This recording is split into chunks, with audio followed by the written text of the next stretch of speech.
The digitize pad command is on the takeoff tab, and it's right below the contour. So over by digitize, we're going to click on pad.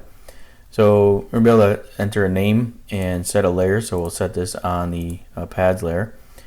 You can do a vertical offset. So again, as you're digitizing, you could choose to have a vertical offset, but we're going to set an elevation. So here, my pad elevation is going to be 870.3, and it just says to pick the next point. So what I'm going to do here is come in and I can zoom in on this corner. I can pick that corner there.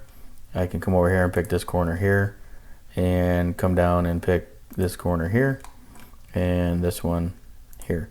So now I've got that pad that's drawn, and you can use the same tool just like the contours where you can set this filter type, but I'm just going to go new, and it's going to ask me for that next point. So again, I got to set the elevation. So this pad here is going to be 874.3, and I'll go ahead and pick the next one. So I'll come in here and pick this point here. We'll come over and pick this point over here, and another one here, and another one here. So again, that's just digitizing a pad, and I would just click new, and I would continue on doing the rest of these pads.